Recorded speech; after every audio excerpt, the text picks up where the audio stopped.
Hello and welcome to the Commander's Quarters. I'm your host Mitch, glad to have you here. Here at the Commander's Quarters, we're all about Commander on a budget. Today we have an episode of Crushing Quarters. On episodes like these, I build a deck with the smallest of budgets. Outside the Commander, every single card in this deck has to be 25 cents or less at the time of this recording. At the end of the episode, you'll still see that overall deck cost with the shipping included as well as the Commander. Decks on this channel are built to be fun, inexpensive, and focused. If you want to learn more about what a focused Commander deck is, check out this video here. On this deck tech, I'm going to take you through its strategy, the tactics, and how this deck wins. This show and episodes like this one are possible thanks to viewers like you. If you're looking for an easy way to help support this show, make sure that you like, share, and subscribe. Also, hit that bell notification icon so you don't miss any new episodes. And while you're at it, subscribe and review our podcast as well. You can also go check out our playmats and other merchandise at thecommandersquarters.com. Also, make sure you check out the Porcine Stand, our limited edition playmat on Kickstarter that's only available for the 30-day campaign. Another easy way to support this show is with our TCGplayer affiliate links. So whether you're buying a deck or individual cards, you can use this general link right here or one in the description. And the final way that you can support this show is by supporting us directly by becoming a patron. There are many benefits to being a patron, and I truly couldn't do this without all of their support.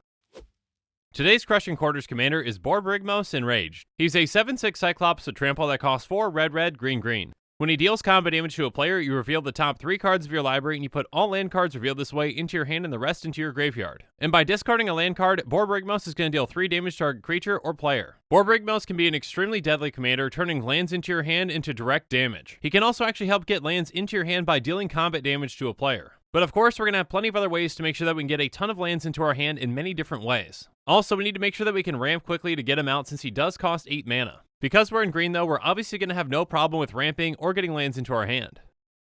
So our strategy with this deck is pretty straightforward. We're going to ramp, get lands into our hand, and then get the big guy out. Once we're set up, it can be very hard for our opponents to try to do anything to us, because if they aggravate us, we can ping them for a ton of damage.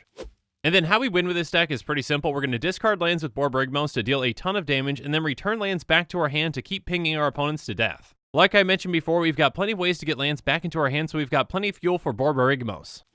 As with all Commander's Quarters decks, I'm going to take you through 10 different tactics that show you how the deck works and how we're going to win with it.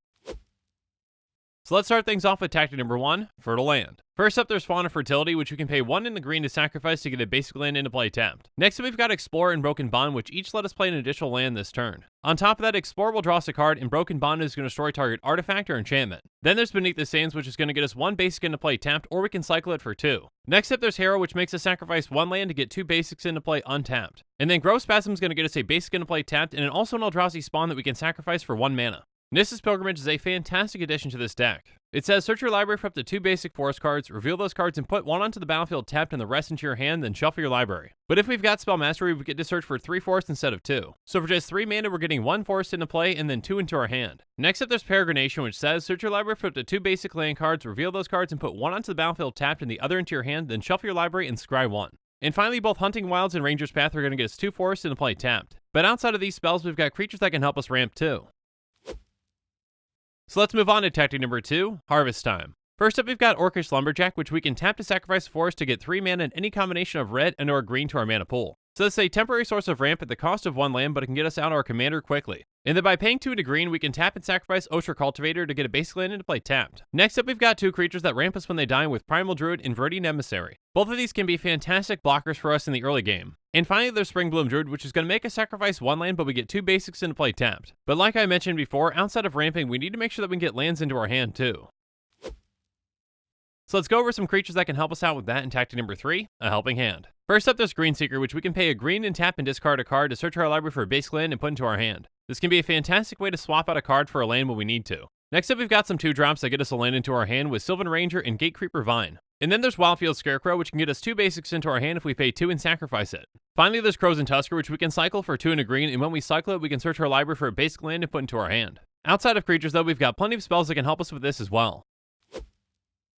So let's go over them now in tactic number 4, That's Handy. First up, there's Rise and Spellbound, which we can pay 2 to tap and sacrifice to get a basic into our hand. On top of that, when it's put into the graveyard from the battlefield, if we pay a green, we can draw a card. Next up, there's Fork in the Road, which gets us 2 basics, 1 goes into our hand and 1 goes into our graveyard. We're going to tackle this later, but we've got some ways to get lands from our graveyard back to our hand. And then there's our Melee Sphere, which we can pay 2 and tap and sacrifice to get 2 basics into our hand. And then there's Nissa's Triumph and Gaia's Bounty, which are getting us 2 forests into our hand. Next up, we're running Mulch and Seek the Horizon, which can do even more. Mulch makes us reveal the top 4 cards of our library, and we put all land cards revealed this way into our hand and the rest into our graveyard. We're running a ton of lands in this deck, so chances are we're going to hit a few. And then Seek the Horizon is pretty simple, it just gets us 3 basics into our hand. Finally, some of the biggest ways to get lands into our hand come from Rites of Spring and Sprouting Vines. Rites of Spring says, discard any number of cards, search your library for that many basic land cards, reveal those cards, and put them into your hand, then shuffle your library. So basically, this lets us trade out any number of cards for lands. And then Sprouting Vines is an instant that says, search your library for a basic land card, reveal that card, and put it into your hand, then shuffle your library. But what makes this card great is that it has Storm. So when we cast this spell, it's going to copy for each spell cast before it this turn.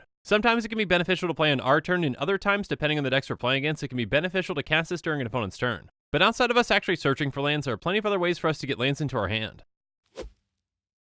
Let's go over those ways now in tactic number 5, Reclaim Land. First up, there's Colony Gem, which can tap to add 2 mana of any one color to our mana pool, and when it comes into play, we bounce 2 lands back to our hand. So it's a very simple and easy way to bring lands back and to keep us at the same amount of mana. Next up, we've got some even bigger ways to bring lands back to our hand with Barrel Down Sokenzan and Living Twister. Barrel Down Sokenzan says, sweep, return any number of mountains you control to their owner's hand. Barrel Down Sokenzan deals damage to target creature equal to twice the number of mountains returned this way. So essentially this can be a piece of removal as well as a way to get a ton of lands back to our hand at once. And then Living Twister has pay a green, return a tap land you control to its owner's hand. This can be a fantastic way to finish off opponents by bouncing a ton of lands back to our hand and then pinging them all down. Next up, there's Groundskeeper, which has pay 1 and a green, return target basic land card from your graveyard to your hand. So essentially with this deck, we're essentially just paying 2 mana for 3 damage. But then we've got Wildest Dreams and Reap the Past, which can return a ton of lands at once. Wildest Dreams costs XX and a green, and it says return X target lands from your graveyard to your hand, exile Wildest Dreams. And then Reap the Past says return X cards at random from your graveyard to your hand, exile Reap the Past. But perhaps the best way to get a ton of lands back comes with Bag of Holding. It says whenever you discard a card, exile that card from your graveyard. By paying 2 and tapping it, you draw a card, then you discard a card. And then by paying 4 and tapping and sacrificing it, you return all cards exiled with Bag of Holding to their owner's hand. So essentially for just 4 mana, we're getting all those lands that we discarded back. These can be fantastic ways to refuel our hand and to keep our commander going. But we've also got some other ways too.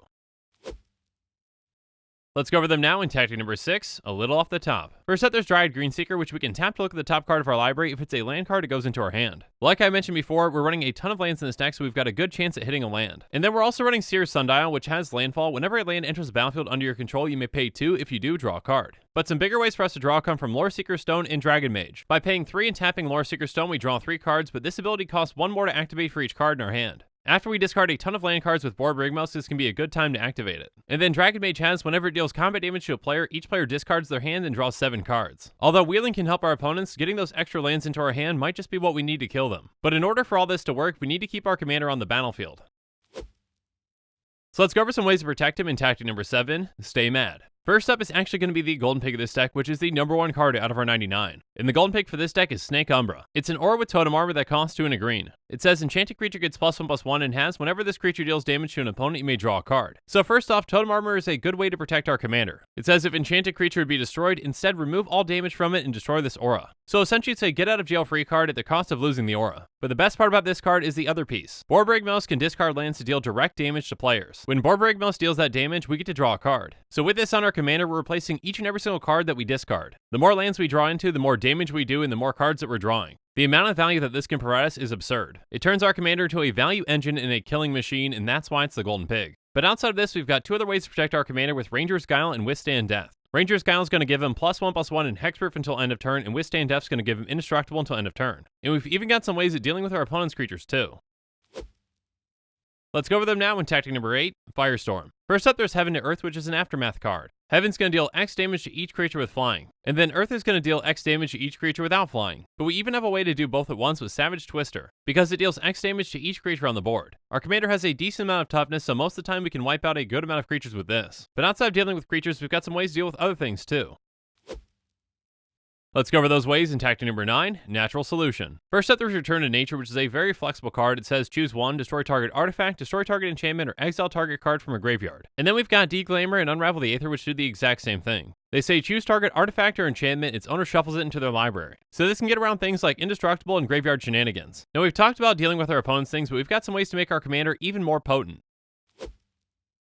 So let's go over some good ways to help us finish our opponents off in tactic number 10, even angrier. First up, we're running Giant Venerated Fire Mage, which says if another red source you control would deal damage to a permanent or player, it deals that much damage +1 to that permanent or player instead. So essentially this lets our commander ping for 4 instead of 3. But an even more effective card in this deck is Glinthorn Buccaneer. It says whenever you discard a card, Glinthorn Buccaneer deals 1 damage to each opponent. So when we use our commander to ping a player, we're going to be hitting one player for 4 and the others for 1. That's going to be a total of 6 damage, so essentially we're doubling up the amount of damage that we do. Borborygmos Enraged is a fantastic commander and can be a very effective one even on the smallest of budgets. But now that we've gone through the spells in this deck, let's go on to the mana base.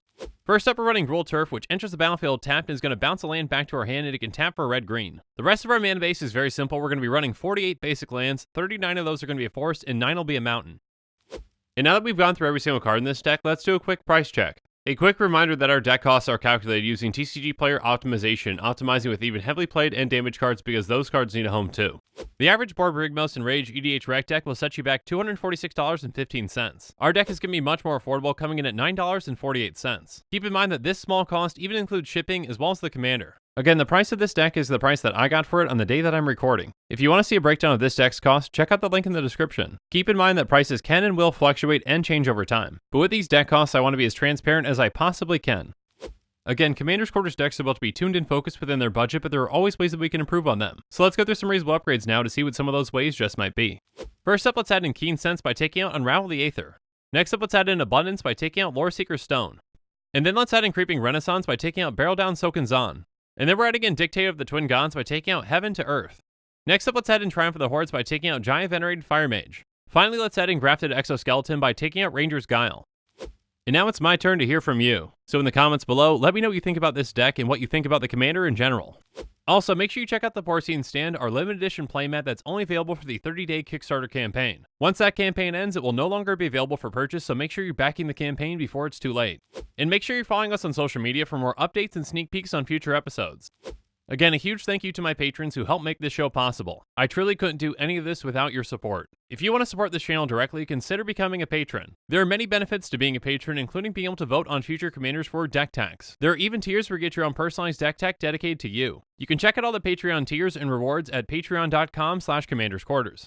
If you haven't already, make sure that you like and subscribe to the channel. Here at the Commander's Quarters, we're all about budget commander. So while you're at it, go ahead and check out some of our other types of episodes. And with that, I'm out of here. Thanks again and have a good one.